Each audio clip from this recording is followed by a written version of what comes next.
Ang mabuting balita ng Panginoon ayon kay San Juan. Malapit na ang Pasko ng mga Hudyo, kaya't pumunta si Jesus sa Jerusalem. Nakita niya sa templo ang mga nagtitinda ng mga baka, tupa at kalapati at ang mga namamalit ng salapi. Kumuha siya ng lubid at ginawa iyong panghagupit at ipinagtabuyan niyang palabas ang mga nagtitinda, pati na ang mga baka at tupa.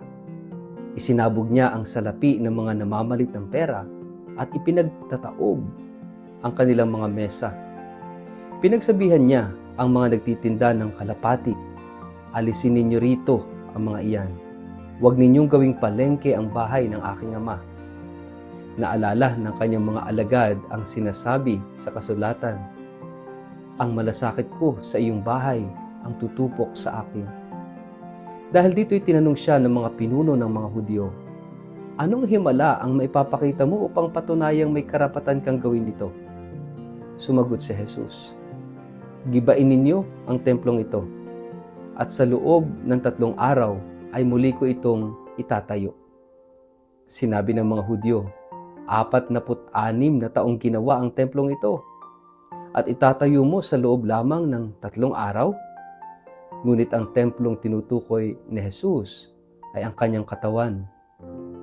Kaya't nang siya'y muling nabuhay, naalala ng kanyang mga alagad ang sinabi niyang ito, at sila'y naniwala sa kasulatan at sa sinabi ni Jesus. Ang mabuting balita ng Panginoon. Word of the day, hear what God has to say.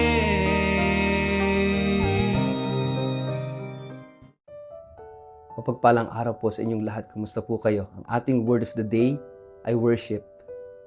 Kapag sinabing basilika, naisip agad natin ang isang dambuhalang gusali.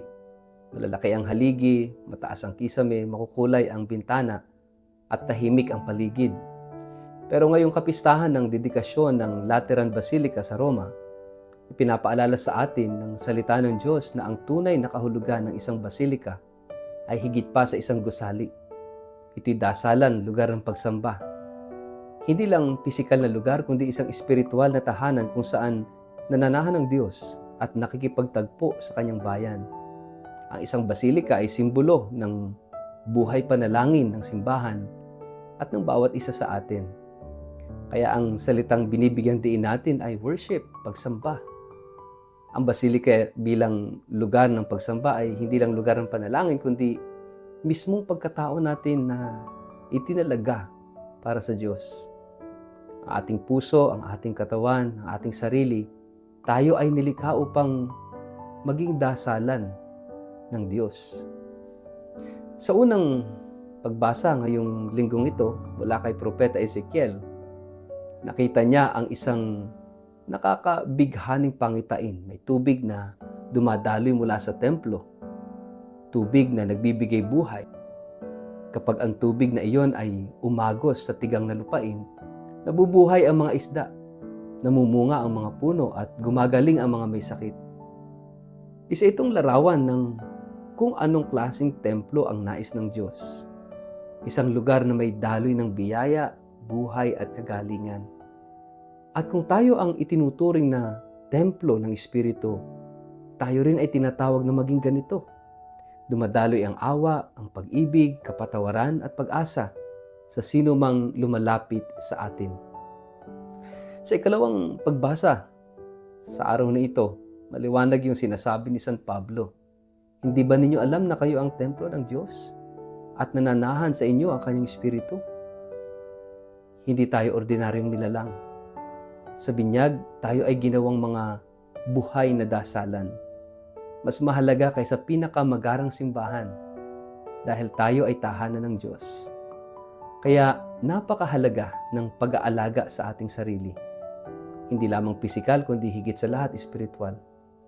Kapag pinababayaan natin ang ating konsensya, kapag pinapapasok natin ang galit, ang inggit, ang kasinungalingan at kasalanan sa ating puso, para nating nilalapastangan ang dasalan ng Diyos sa ating kalooban. Ang ating ebanghelyo ay isang dramatikong tagpo. Si Jesus sa halip na tahimik na nagdarasal, ay galit. Nagkalat ng mga mesa, pinalayas ang mga negosyante sa loob ng templo. Marami ang natigilan. Hindi ba't Diyos ng kapayapaan siya? Bakit galit na galit? Ngunit makikita natin dito ang matinding pagmamahal ni Jesus sa kanyang Ama at sa bahay ng pagdarasal, ng pagsamba. Ang tunay na bahay, dasalan, ay hindi dapat gawing palengke o lugar ng pagkakaperahan. Ang panalangin ay hindi kalakal. Ang pananampalataya ay hindi negosyo. At ang templo ay hindi dapat gamitin upang pagtakpan ang kasakiman, ang korupsyon, o pagkukunwari. Pero higit sa gusali, ang gustong linisin ni Jesus ay ang puso nating naging malamig na dasalan. Marahil para sa iba, hindi na mahalaga ang simbahan. Para sa ilan, wala nang puwang ang dasal sa gitna ng abalang buhay. Para sa ilan, ang templo ay lumang istruktura na lamang. Ngunit ngayong kapistahan ng pagpapasinaya, dedikasyon ng Lateran Basilica sa Roma, ang ina ng lahat ng simbahan sa buong mundo, ipinapaalala sa atin na ang simbahan ay patuloy na tahanan ng Diyos at tayong lahat ay bahagi nito. Tayo ang buhay na bato na bumubuo sa simbahan. Kapag tayo nagkakaisa sa pananampalataya, sa pag-ibig at pagkakawang gawa, ang ating komunidad ay nagiging buhay na dasalan ng Diyos. Sa panahon ngayon na maraming simbahan ang walang tao, maraming panalangin ang hindi na naiaalay, maraming altar ang natatakpan ng alikabok, ng pagkalimot, ang panawagan ay maging buhay na dasalan sa mundo. Isang dasalan na bukas sa mga naliligaw, dasalan na nagbibigay lakas sa mga sugatan, dasalan na nagliliwanag sa gitna ng dilim. Hindi kailangan magarbo, hindi kailangan perpekto. Ang kailangan lang ay bukas na puso, tapat na panalangin, at handang magbago. Ngayon pong kapistahan ng Basilika ni San Juan de Letran, muling tanong natin, kumusta ang loob ng dasalan ng ating puso? May puwang pabaroon ang Diyos? O baka napuno na ito ng galit, ng takot, ng inggit, ng yabang, ng pagdududa? Oras na upang linisin ito. Oras na upang buksan muli ang mga bintana ng ating kaluluwa upang pumasok ang liwanag. Oras na upang bumalik sa panalangin. Hindi dahil obligado tayo, kundi dahil dito tayo tunay na nabubuhay. Kung tayo ay isang buhay na dasalan, anong klase ng panalangin ang maririnig mula sa atin? Panalangin ba ng pag-ibig o puro reklamo? Panalangin ba ng pagtitiwala o puro takot?